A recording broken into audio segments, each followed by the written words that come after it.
Okay guys, welcome back again dito sa ating channel RDC Coins, at sa bidyong ito ay pag-uusapan natin ang halaga ngayon ng bariyang ito at kung magkano pwedeng ibenta sa ating mga kaibigang kolektor. Pero bago natin pag-usapan yan mga kabarya, ay mayroon lamang po akong isi-share sa inyo na kaunting kaalaman about sa bariyang ito na 1 peso coin year 1972 na Jose Rizal. At simulan na natin ngayon sa bariyang ito. Okay?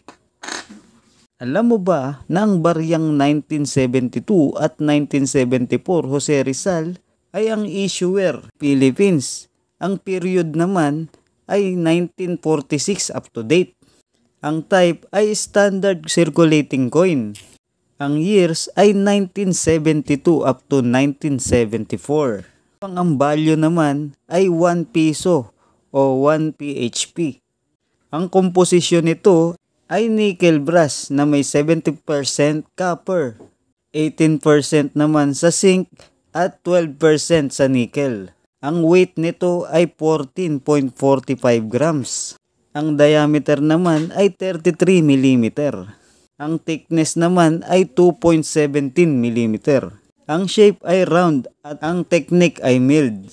Ang orientation ay coin alignment. At ito po ay demonetize na o hindi na nagagastos simula noong January 2, 1998. Ang number ay N number 3749 habang ang references ay KM number 203, SCON number 39. Okay? At yan yung mga buong detalye about sa bariyang ito na year 1972 hanggang 1974. Alam mo ba na ang Bangko Sentral ng Pilipinas ay gumawa ng 121,821,000 na piraso. At ito ay may kabuuang bilang na 80%. Alam mo rin ba na ito ay may presyo na ayon sa ating numista na nagkakahalaga ng 21 pesos para sa good condition o G. Sa very good condition naman o VG ay 25 pesos. Sa fine condition ay 27 pesos. Very fine condition ay 38 pesos. Extremely fine condition o XF ay 50 pesos. Ang sa AUN naman o almost uncirculated condition ay 92 pesos. At sa uncirculated condition o UNC ay 92 pesos. Alam mo ba na ito ay pwede na nating ibenta sa ating mga kaibigang kolektor, pero nakadepende ito sa itsura, sa ganda at sa kondisyon ng inyong mga bariyang nahahawakan. So kung meron kayo mga ganitong klaseng barya na 1 peso year 1972 mga kabarya, ay pwede nyo po ibenta sa ating mga kaibigang kolektor.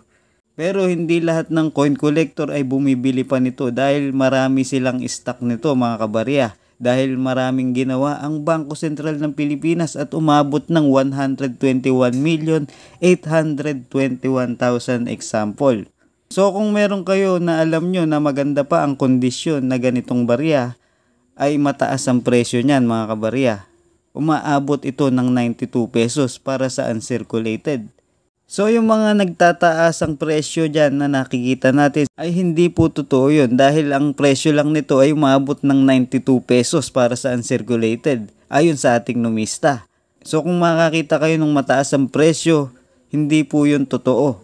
Ito maabot pa ng 2,000. Maaring totoo yun pero dapat po siguro ang mga hinahanap nila yung error coins. Yun yung mga hindi pangkaraniwang barya. Okay? Okay guys, at hanggang dito na lamang po at sana po ay may natutunan naman tayong bagong impormasyon about sa bariyang ito at marami pa tayong ilalabas na video para mas malawak pa ang kaalaman natin sa ating mga bariyang mga ginagamit at mga lumang barya. Okay? At hanggang dito na lamang po at muli po maraming salamat. Lagi po kayo mag-iingat, keep safe at syempre, goodbye!